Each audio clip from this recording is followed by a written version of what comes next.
क्रिसमसची सुट्टी संपली असेल. हो म्हणजे 2 दिवसापूर्वीच शाळा चालू झाली. अरे बापरे, मग आता तुला परत सुट्टी घ्यावी लागणार. का म्हणजे कशासाठी? अरे असं काय करतोस, लग्न आहे ना घरात तुझ्या भाऊजींचं. आणि हो, लग्नात जरा चांगले कपडे घालून ये. हो, आणि हो, ताईला पण सांग चांगल्या साड्या नेसायला, नाही तर परकर पोलक्यातच येईल. समजलं ना? येतो मी. ताई, मला रेणू आत्या बोलल्या. बोलल्या म्हणजे रागवल्या? ताई, मी सहज तिकडनं जात होतो तर त्या रेणू आत्यांनी मला बघितलं आणि मला जवळ बोलावून घेतलं आणि मला त्या भाऊजींच्या लग्नाबद्दल सांगत बसल्या. म्हणत होत्या की निदान लग्नात तरी असे कपडे घालू नकोस, जरा बरे कपडे घाल, नाही तर लग्नात सगळ्या पाहुण्यांसमोर हाफ पॅन्टवर फिरत बसशील. आणि तुझ्याबद्दल पण बोलल्या की तुझ्या त्या ताईला पण सांग परकर पोलको नको घालूस, निदान एक चांगली साडी नेस. ताई, हेही आपल्याला कळत नाही का? हे काय सांगायची गोष्ट आहे का? रेणू आत्या फक्त पाहुणे आहे. तू थांब इकडेच, मी बघते काय करायचं ते. बघितलंस ना माझ्याशी कशा भाषेत बोलते ते. मला वाटलं होतं गावातली मुलगी लग्न करून आणलेस, साधी सुधी असेल, अशी उर्मट आणि आगाऊ असेल याची कल्पना नव्हती हो मला. परमेश्वरा, काय काय ऐकावं लागणार आहे रे बाबा, कुणास ठाऊक. मी रेणू आत्यांना काहीही बोललेले नाहीये, कारण नसताना त्यांनी गण्याला त्यांच्याकडे बोलवून त्याच्या कपड्यांवरून, शिक्षणावरून त्याला नको नको ते बोलल्या. गण्याला वाईट वाटलं म्हणून तो माझ्याकडे आला आणि मी रेणू आत्यांना फक्त एवढंच सांगितलं की माझ्या भावाशी याचा बोललेला मला चालणार नाही.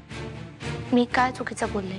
बघ बघ, तू इथे आहेस तरी कशी बोलते, मला बदत नाहीये ती. रेणू आत्या, मला नाही वाटत जानकी काही चुकीचं बोलली.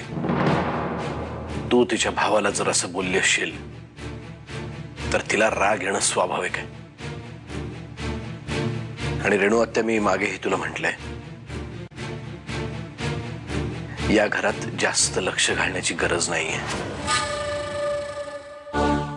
पाहुणी म्हणून आलीस तेव्हा पाहुणी म्हणूनच राहा.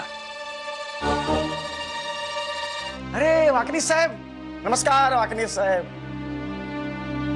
अरे वा, भेट वस्तू आणल्यात वाटतं. वा वा वा वा वा. अरे हे काय इतक्याच भेट वस्तू? वाकनीस साहेब, स्वतःच्या मुलीचा सौदा करणाऱ्या श्रीमंत राजापुरेंच्या मुलीचं लग्न आहे.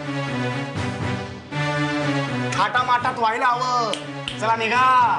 बाबा चला आपण आत. मला अडवायचं नाही, माझ्या मुलीचं लग्न आहे. माझी अडचण वाटते तुम्हाला? भाऊजी, मला जानकी ताईची काळजी वाटते हो. मी समजू शकतो गणेश. ताई घरात असताना मी दुसऱ्या मुलीशी लग्न करायला तयार झालोय म्हणून तुला काळजी वाटते. एका गोष्टीचं प्रॉमिस मी तुला आजच देतो की तुझ्या ताईला मी कधीच अंतर देणार नाही. ती कायम माझी जानकी असेल. शब्द देतो मी तुला. काही झालं तरी आपण आपली बाजू पडू द्यायची नाही.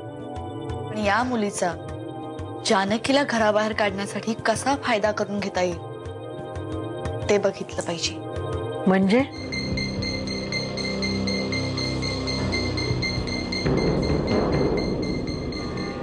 लग्नाचं हे नाटक तिला फारसं पसंत पडलेलं दिसत नाहीये. खरंच? काय सांगताय? तुम्हाला कोणी सांगितलं? लग्नाच्या निमित्तानं त्यांच्या घरी अधूनमधून जाणं होतं, त्यातनं ही नाराजी लक्षात आली. अनुजाच काय तर तिच्या वडिलांना सुद्धा हे लग्नाचं नाटक पसंत नाहीये. कर्वे आणि अस्मिताच पुढाकार घेतात, तुमच्याही लक्षात आलं असेल. मिलिंदरावांनी म्हणजे अनुजाच्या वडिलांनी ही गोष्ट इतकी मनावर घेतली की ते दारूच्या आहारी गेलेत.